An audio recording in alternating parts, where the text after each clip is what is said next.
안녕하세요. 아이와 놀아주는 아빠, 노는 아빠, 쑥쑥TV입니다. 여러분의 자녀는 어떤 성격의 유형을 가지고 있나요? 혹은 여러분의 자녀가 어떤 유형의 성격으로 자라길 원하시나요? 오늘 여러분들과 함께 공유하고 싶은 내용은 우리 아이의 기질이 어디에 속하고 또 그 기질에 맞는 육아 방법의 팁을 알려드리고자 합니다.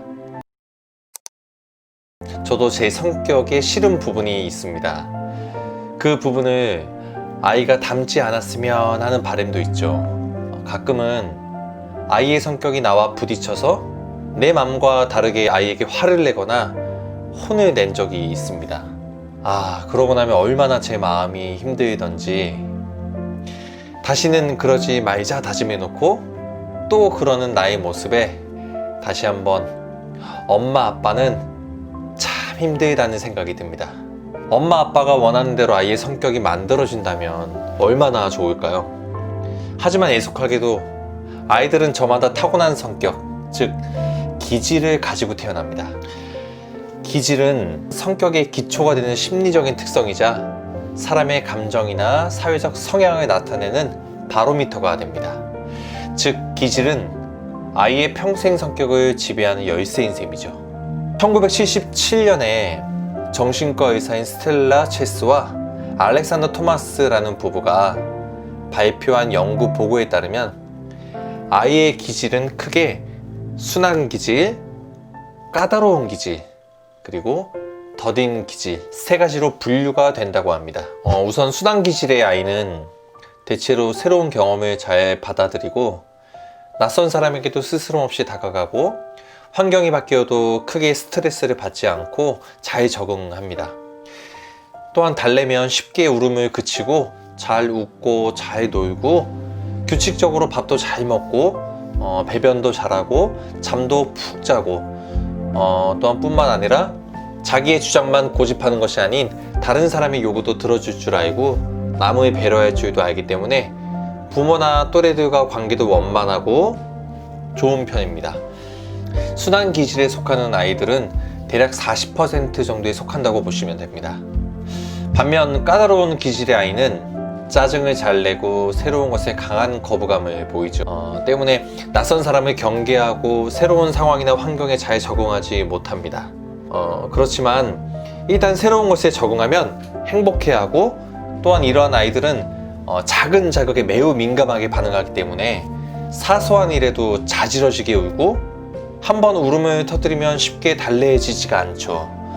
게다가 생활 리듬도 불규칙해서 밥도 잘 먹지 않고 잠도 푹 자지 못하며 또한 매사에 활발한 움직임 때문에 얼핏하면 사교적으로 보일 수 있지만 자기 주장이 강하고 다른 사람의 요구에 귀를 기울이지 않기 때문에 사회성이 그리 높다고 할 수는 없습니다. 한마디로 까다로운 기질의 아이들은 활동적이기는 하지만 고집이 세고 주의가 산만하고 민감하고 변덕스러워서 부모 입장에서는 양육하기가 매우 어려운 아이들입니다. 까다로운 아이는 전체 중 한 10% 정도에 해당한다고 보시면 됩니다. 이젠 어디에도 속하지 않는 더딘 기질의 아이는 까다로운 기질처럼 환경 변화에 잘 적응하지 못하고 낯선 사람이나 새로운 환경에 쉽게 위축되지만 까다로운 아이와는 달리 활동적이지 않고 자극에 대한 반응도 약해서 울기보다는 약간 우울해하거나 짜증을 내는 쪽에 가깝습니다. 생활 리듬도 까다로운 기질보다는 규칙적인 편이고 새로운 자극에 부정적이거나 무관심하지만 시간이 지나면 순한 기질의 아이들처럼 잘 적응해 나갑니다.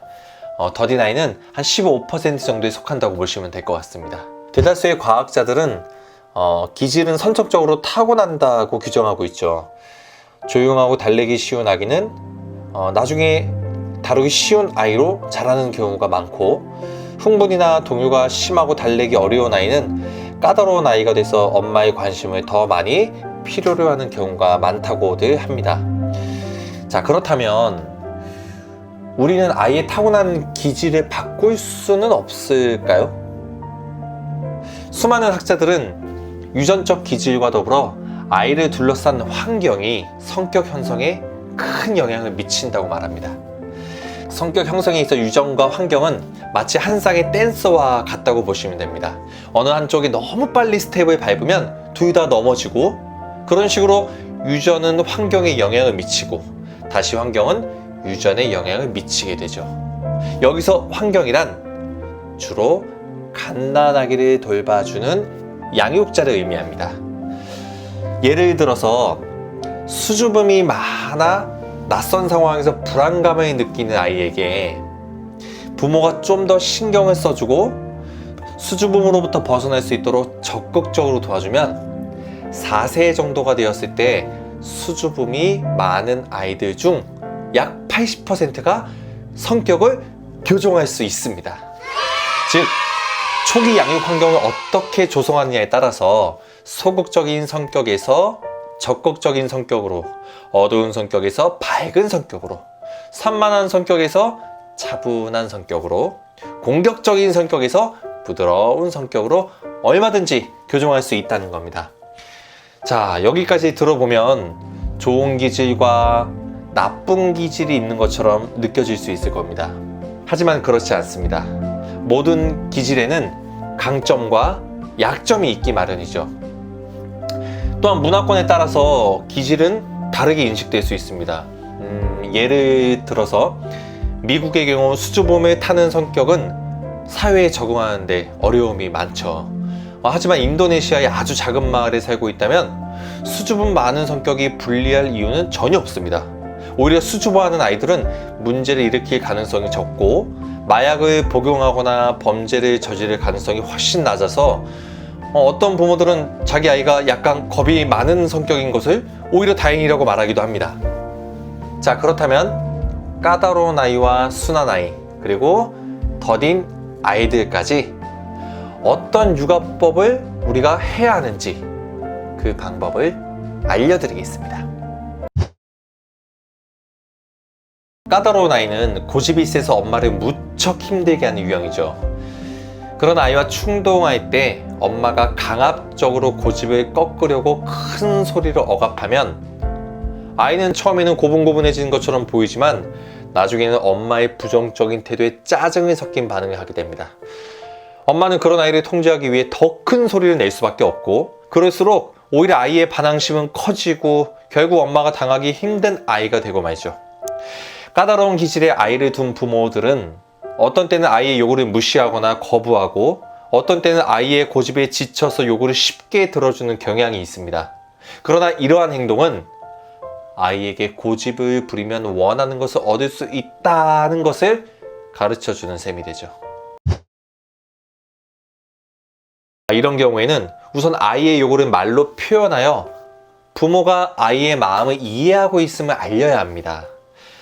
예를 들어서 아이가 친구 집에 놀다가 집에 가야 할 시간이 되었는데도 계속 장난감을 가지고 놀겠다고 떼를 쓰는 상황이면 이때 엄마는 안 돼! 라고 말하기보다는 먼저 너 그 장난감 더 가지고 놀고 싶구나 하고 먼저 아이의 요구를 인정해 주는 것이 바람직합니다.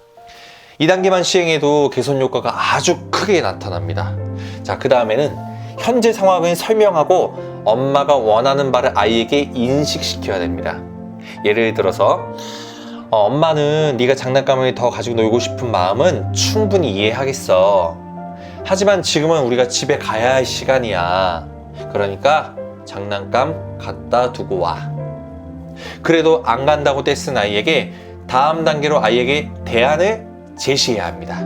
엄마가 1분 동안 기다려줄 테니까 그 시간만큼은 더 장난감을 가지고 마음껏 놀아 라고 제시했을 때 아이가 순순히 말을 듣는 경우도 있지만 대부분의 아이들은 엄마의 지시를 곧바로 따르지 않을 겁니다.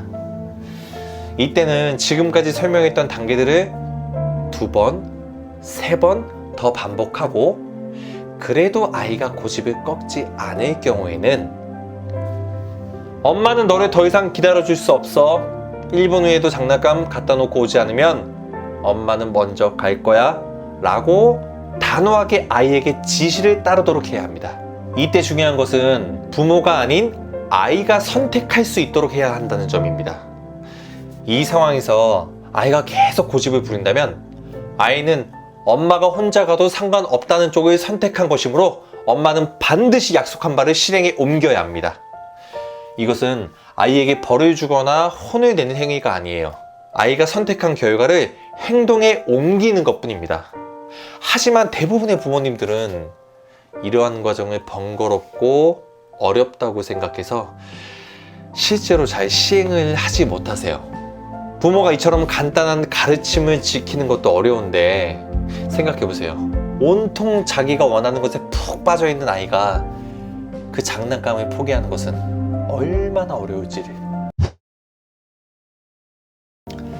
더딘 기질의 아이를 둔 엄마들은 무엇보다 조급증을 버려야 합니다. 이런 아이들은 수줍음이 많고 매사에 반응이 느리기 때문에 다른 아이들보다 늘 한 템포씩 뒤처지죠. 만약 엄마가 그게 답답해서 너 그걸 왜 못 만지니? 무서운 거 아니야, 얼른 만져봐. 또는 지금 뭐하고 있어, 빨리 해 라고 재촉하거나 다그치는 것은 아이에게 스트레스를 더 줘서 오히려 아이가 더 수줍음을 갖게 됩니다.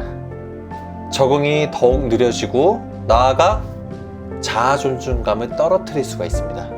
더딘 기질의 아이를 다그치면 아이는 이렇게 생각해요. 아, 내가 느려서 나쁘구나, 내가 못났구나 라고 생각하게 만들어서 아이를 더욱 위축시키게 됩니다.